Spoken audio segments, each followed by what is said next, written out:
Hey guys, so Barry is still in town and now he's disrupting some of my plans. I'm talking about Tropical Storm Barry. I had plans today to can my pickled peppers because I have a whole bunch of peppers that I need to put up, preserve, so that they don't go to waste. We have a lot of peppers coming in out of the garden right now.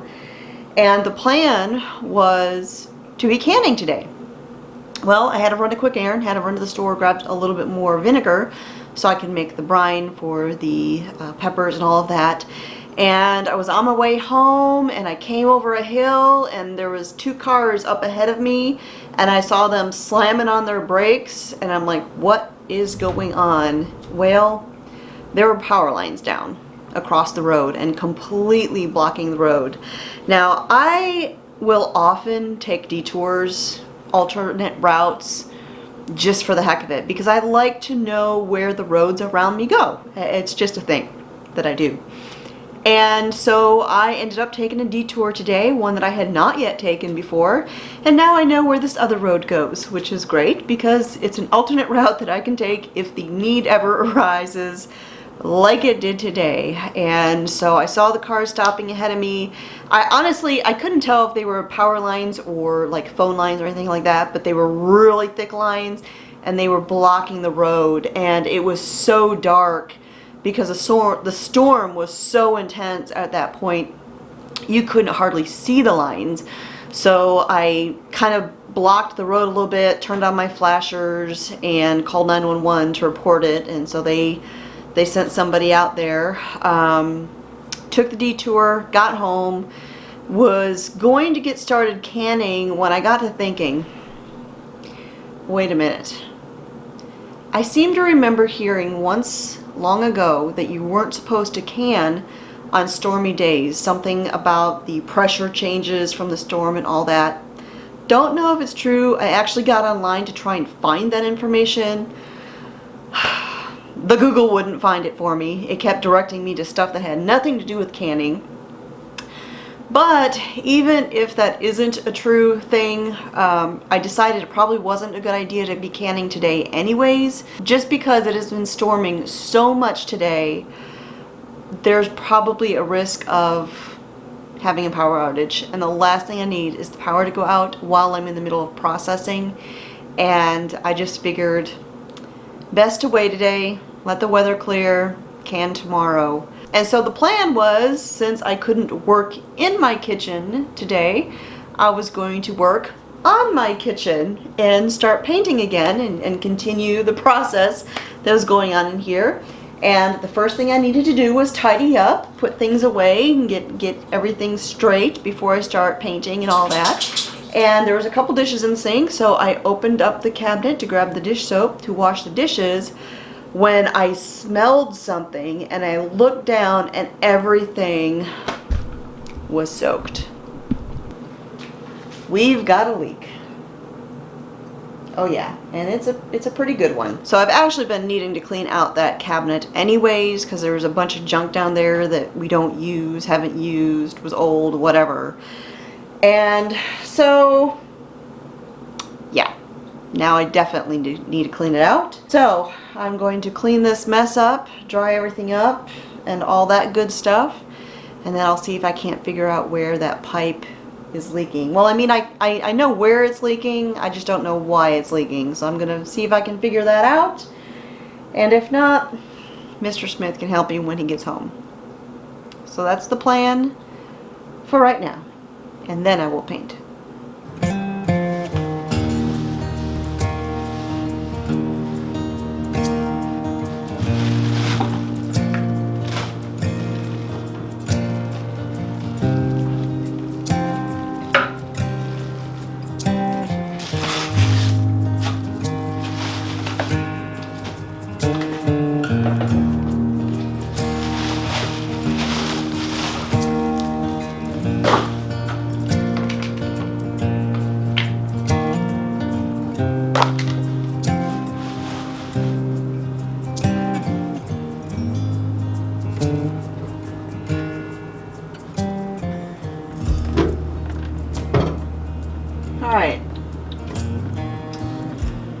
So this piece right here, this seal, was somehow crooked in there. So I don't know how that happened, but it was all crooked. So let's see if we can get this straightened out.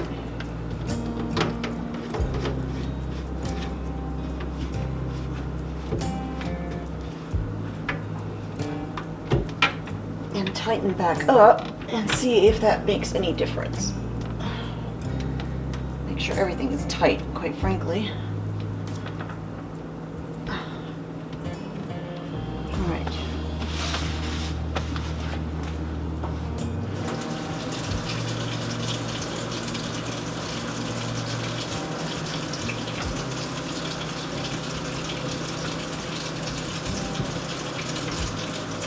Well, I think that did it.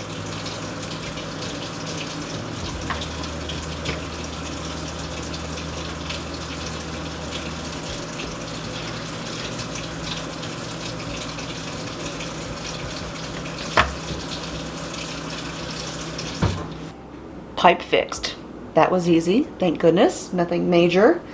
Just somehow the seal in there got wiggled out of joint. Alright, well, that's one problem averted. Alrighty, so the mess here in the kitchen is cleaned up. The cabinet is nice and tidy. I sprayed it down with deodorizing spray, but I have a feeling I'm going to end up actually needing to paint the inside of that cabinet because it is ripe. And I don't know that the disinfecting deodorizing spray is actually going to work because I think the smell soaked into the wood. So it's a good thing I'm getting ready to start painting, isn't it? Got my drop cloth here, so I'm going to go change into some painting clothes and get to work.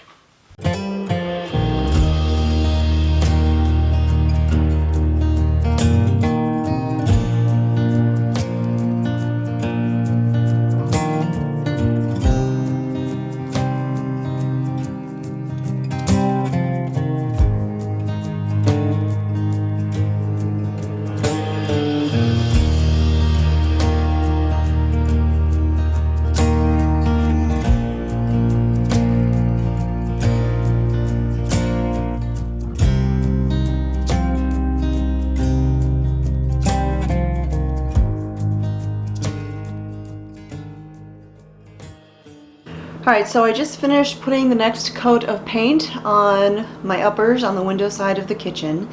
And right now I'm going to finish putting things away for the time being, let that dry and set up, and I'm going to give my floor a mopping. I don't usually use a regular mop. I have a steam mop that I use. Started using one of these when we lived in Alaska for our laminate flooring downstairs. I absolutely fell in love with this thing, and it's great because you don't have to use a bunch of chemicals. You don't have to use stuff on your floor to get it clean. So it's great for hardwoods and all of that because it's just steam. You're not soaking your floor. It dries super fast. But because you're just using steam, it doesn't really make your room smell fresh and scrubbed. And so what I do is I just take some essential oils. I use a lot of doTERRA for aromatherapy and on my skin and things like that. But when it comes to just cleaning supplies, I just use whatever I happen to have on hand. Good quality, but I save the doTERRA for other purposes. And so this is just a Now brand. I get it locally at the health food store. They sell it on Amazon as well. And the one that I'm using is called Cheer Up Buttercup, and it's called their Uplifting Blend.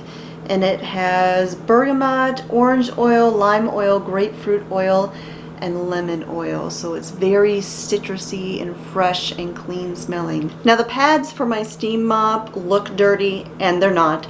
They've been used many times over the years, so they are stained, and I rarely use bleach for things. I don't like bleach. As soon as I get done steam mopping my floor, I pull it off and drop it straight into the washing machine.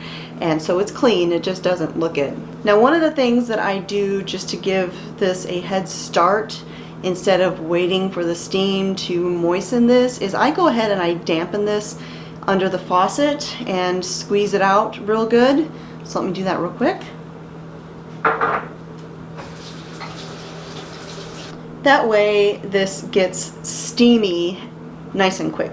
And so I take the back side of it, this is the side that attaches to my steam mop, and that's where I'm going to put a couple drops of oil, just like 5 or 6. And the reason I put it on the back side is so that I'm not spreading oil all over the floor and making my floor slick. And now we're going to get mopping.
Hey guys, so earlier today I had my egg meetup in Huntsville.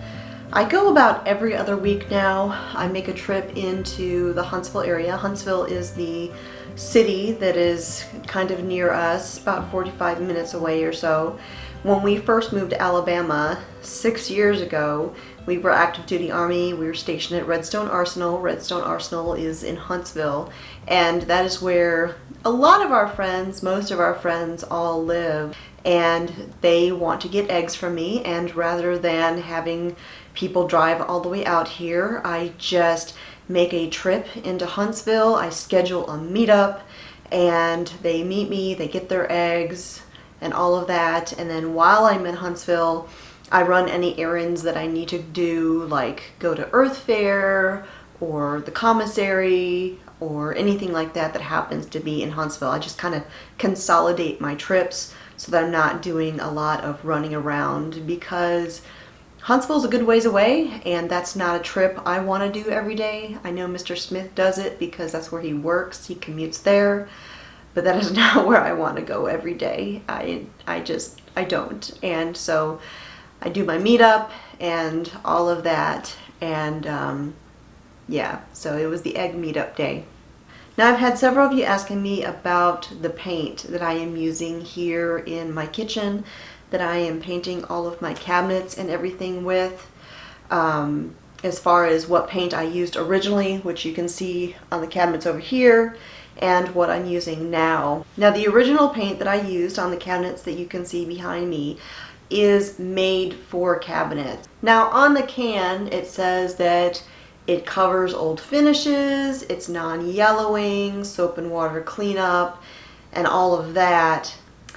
I have to say that it was not really soap and water cleanup. Anytime something very staining dripped on the front of my cabinets, if it was not instantly wiped up, it was leaving a stain.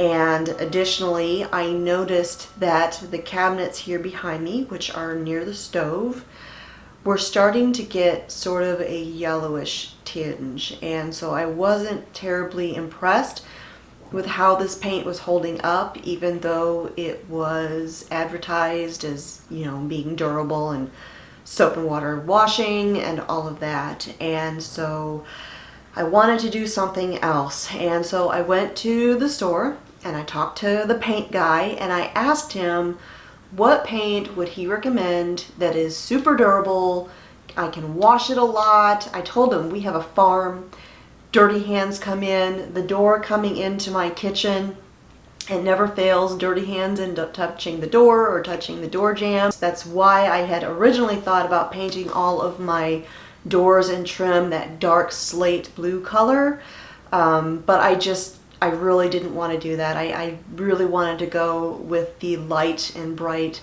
white farmhouse look, and so I asked him, what do you recommend? What can hold up to that kind of abuse and still look good? And he immediately pointed me to the same brand of paint but a different variety, and this one's actually a high gloss enamel. It's not only interior, but it can also be used as an exterior paint. Now I told him that I wanted pure white paint, and he grabbed the can and he says it's already white, but if he puts a slight tint in it to make it brighter, that it would actually give the paint better adherence to the cabinets and actually make it more durable. And so I don't know what he put in there, but the color is ultra white, but he did put some sort of tint in there. And on the top, of course, they always put the barcode with what exactly they put in the can. And to protect the barcode, to make sure I can get more of this same exact paint, I took some clear tape and put it over that barcode to protect it from getting wet and damaged. Now I do have the Milo's account, and with Milo's they can actually go back and look up exactly what paint colors you've purchased in the past, which is kind of handy because sometimes you lose your paint chips for your walls. Like my bathroom, I don't know what color paint it actually is. I don't remember. It was something Stormy or Urban Storm or something. I don't know, I can't remember.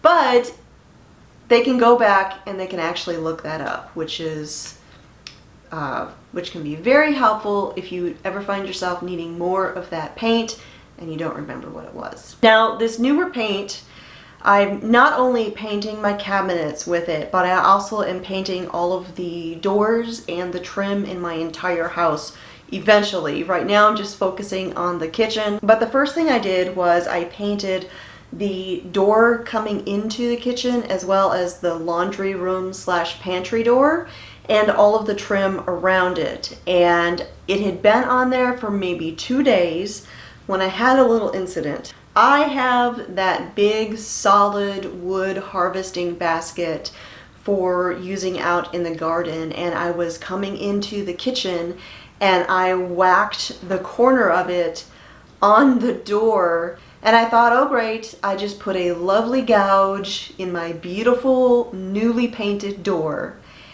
And I looked, and lo and behold, there was not a mark to be seen.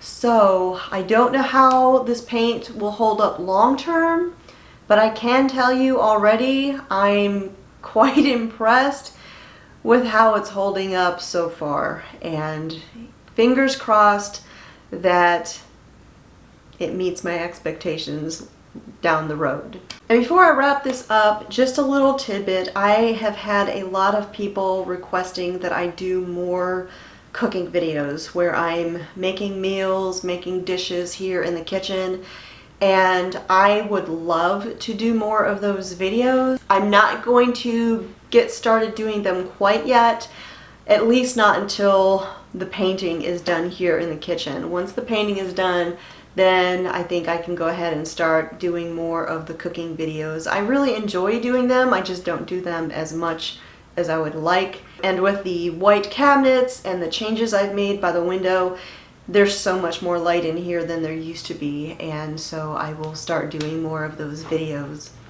So that is it for today. Thanks for joining me here at A Good Life Farm. If you are brand new to my channel, I do videos, vlogs, all about homesteading, home cooking, and just back to basics kind of living. So if you like that kind of stuff, be sure to hit the subscribe button and join us in the future. So thanks for watching, you guys, and until next time, love and blessings.